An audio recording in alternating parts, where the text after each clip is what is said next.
өнер адамдар дейді ғой. Қазір мысалы біз балалармен жұмыс істейміз. И балалардың көбісі мысалы былай мынандай ойға келеді да. Мен өнер адам боламын, мен музыкант боламын, мысалы мен суретші боламын. Маған математика керек емес, физика керек емес, мысалы. Вот соған қалай көзқарасыңыз? Мен ойлаймын, енді шынында бірақ кез келген адам жан-жақты болған жақсы. Мәселен, менің біздің деп айтайыншы енді смарт өнер мектебін ашуымыздың да мақсаты сол еді. Мейлі бізде оқып жатқан 300 баланың барлығы бірдей әнші болып кетпейді, оның барлығы бірдей Мейрамбек, барлығы бірдей Сәкен болып кетпейді, Кенжебек болып кетпейді, Мақсат болып кетпейді. Бірақ сол 300 баланың бір үшеуінен жарық жұлдыз шықса да біздің еңбегіміздің жанғаны. Ал егер олар басқа мамандық таңдап, өздерінің сияқты бизнесмен болып кетсе, математик бола ма, инженер бола ма, қай саланы таңдамасын, сол салада өзінің ортасында суда жүзген балықтай еркін сөйлеп, жаңағы сөз саптауы дұрыс болып, ойлау қабілеті ашық жарқын болып, адамдармен танысып, тіпті жеңісті, жеңілісті дұрыс қабылдай алатындай психологиялық тұрғыдан біз балаларды тәрбиелейміз.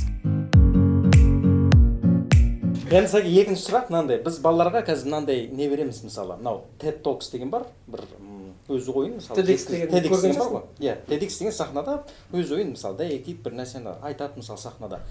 И біз балаларды мысалы дайындаймыз да, и сол кезде бір бала мынандай тақырыпты алды да, біз мектепке кіргенде дейді, енді таңертең мысалы понедельник келеміз, сол кезде бәрі, анау екінші обувь, жаңағы сменный обувь қайда, ананы сөрт, солай қарсы алады. Неге бізді жаңағы сәлеметсіз бе, қош келдіңіз деп жылы шырай танытып, неге қарсы алмайды үлкен кісілер деп менен сұрап жатыр да. И ол кісіге мен айттым да, мысалы бізде не бар ғой, Кореяға барып келдік осы жағында, мысалы Түркия, басқа елдерге жаңа бұл білім жағын зерттеп барамыз да.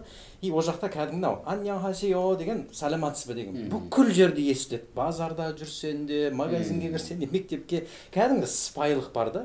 Бізде қазақтың қанында ол бар негізі ше, біз сыпайымыз өте. Бірақ өмірге келгенде оны қатты қолданбаймыз. Екінші жағы, вот мынаны мен сізге айтсам, и как соған бір жауап ретінде не айта аласыз мысалы, біз неге сондаймыз? Мысалға менің қызым да балабақшаға, сосын Зердеш деген үлкен кішкентай жаңағы мектепке дейінгі балалар дайындайтын мектепте оқып жатыр. Сонда мұғалім байқамай қалды да, өткенде барып мен қызымды мен апаратын болдым, бір қуантқым келеді ғой, алып кеткім келеді, апарғым келеді, бір әкесі сезініп жан-жағына қарап мақтанғанын, оларды бірдеңе алып беріп, қуантқым келеді ғой, үнемі ат үстінде жүретін азамат болғанмен бір көңіл бөлуге тырысамын.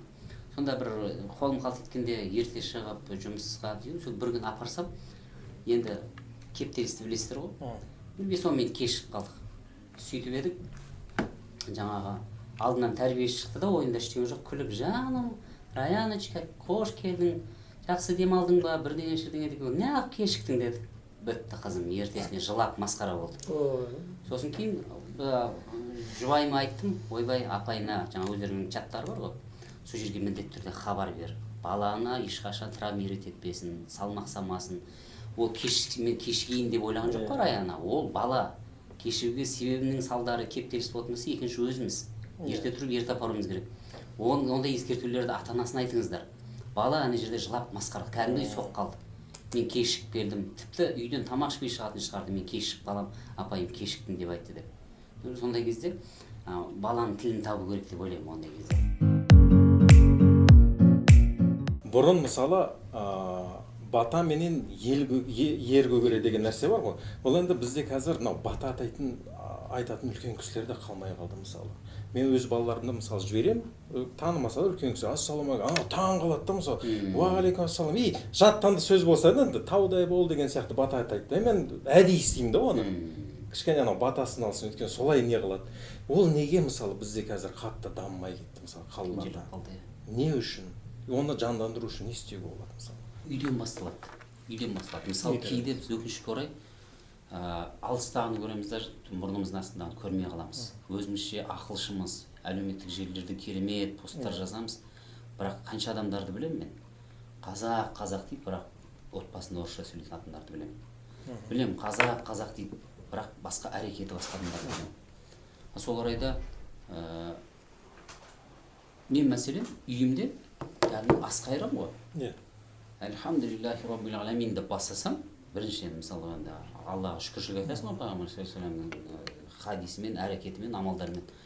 Осы асты бергеніне шүкір Алла Тағала, осы ризықтандырғанына шүкір. Әлхамдулиллахи раббил аламин деп бастасам, менің бір жасар қызым қолым бүйтеді қазір. Көрген істейді да. Иә.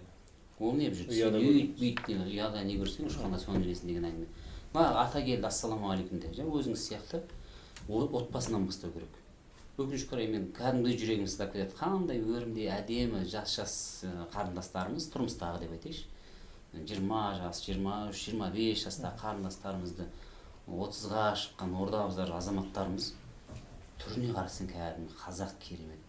Бірақ орысша сөйлеп балалармен сөйткен кезде бір өткенде де бір жаттығудан шығып келе жатсам, қандай енді болашақты мына баланың қолында ғой деп тұрған бала керемет спортшы, судан жүзіп келді бассейнге келіп.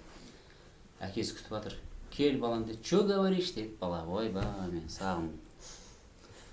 Че говоришь папа деген кезде мен уже бітті енді ана. Кел бала, ана кісі мені танып, менен ялғаннан сөйлеп тұрды ана қазақша. А баласы келді де шай жіберді да. Сондай нәрселер өте жүрегің сыздайды. Мен бір айталық дейші, жартылай бір денемді ашып суретке түсетін болсам, артында біздің деңгейіміз, патологымыз, планкымыз, соның барлығы уровеніміз сол жерде көрінеді. Неге біздің шарасыз балаларымыз шетелге бару керек? Мен соны түсінбеймін. Сол ақылыма сыймай әлі күнге шейін.